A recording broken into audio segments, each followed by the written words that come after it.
अस्सलाम वालेकुम नाजरीन, उम्मीद है आप खैर खैरियत से होंगे। नाजरीन, आजकल मीडिया और सोशल मीडिया पे ज़ुबान ज़द आम IPPs और कैपेसिटी पेमेंट या चार्जेस हैं। ये कैपेसिटी पेमेंट क्या है और IPPs क्या है, आज की वीडियो में इसको डिस्कस करेंगे।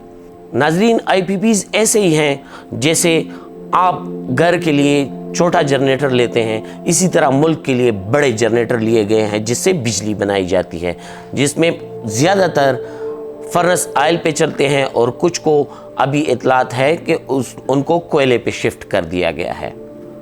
अब नाजरीन, कैपेसिटी पेमेंट क्या है, उसके लिए एक मिसाल है। आपने अगर 90 जनरेटर लिए हैं और आपको कभी ज़रूरत पड़ती है 50 जनरेटर चलाने के लिए, कभी आपको ज़रूरत 45 जनरेटर्स की पड़ती है और कभी आप 70 जनरेटर चलाते हैं, लेकिन आपने मुआहिदा ऐसा किया है कि ये 90 जनरेटर जो है इन सब का किराया आपको देना पड़ेगा, अगर आप इससे बिजली बनाएं या ना बनाएं। एक तो ये चीज़। दूसरी तरफ इनके लिए जो ऑयल लिया जाता है वो डॉलर्स में लिया जाता है और इनके मुआहदे भी डॉलर्स में किए गए हैं। अब ये जनरेटर नहीं चलते, इसमें कहते हैं कि कुछ इतलात ये है कि ऐसे भी IPPs हैं जो कई सालों से बिजली नहीं बना रहे हैं, लेकिन उनको कैपेसिटी पेमेंट की मद में 2000 अरब रुपए सालाना अदा किए जा रहे हैं।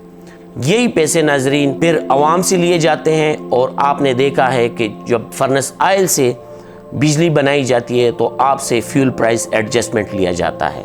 इन IPPs में सरकारी IPPs भी हैं, लेकिन उन IPPs को भी कर्जे पे लिया गया है, तो कर्जे की सूद भी अदा करनी पड़ रही है और इस मुआहदे के तहत आप पे इसके जो फर्नेस ऑयल वगैरह के चार्जेस हैं जो आप डॉलर में ख़रीदते हैं वो भी आप पे पड़ते हैं। साबिक हुकूमत में डॉलर को 148 पर लॉक किया गया था, जिसकी वजह से काफ़ी बचत हुई है, वरना अभी जो करंट डॉलर का रेट है उसमें पेमेंट करनी पड़ती।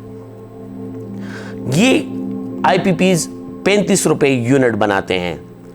इनमें से ऐसे IPPs भी हैं जिनको पेमेंट की गई और उनके तैयार करदा या जनरेट करदा यूनिट्स का हिसाब लगाया गया तो दुनिया का महंगा तरीन यूनिट 750 रुपये तक का इन IPPs ने एक यूनिट पाकिस्तान को दिया है।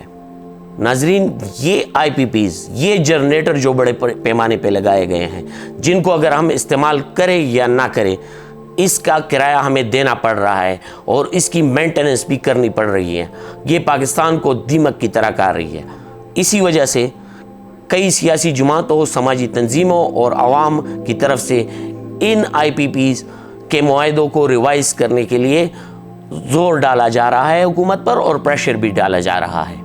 लेकिन इन मुआहदों को रिवाइज करने के लिए कुछ कानूनी पेचीदगियाँ हैं जिनको इससे पहले हल किया जाना चाहिए ताकि मुल्क को इससे मज़ीद नुकसान ना हो। हमारे साथ YouTube चैनल पर जुड़ी रहिए, इंशाल्लाह इसी तरह की वीडियोस शेयर करते रहेंगे।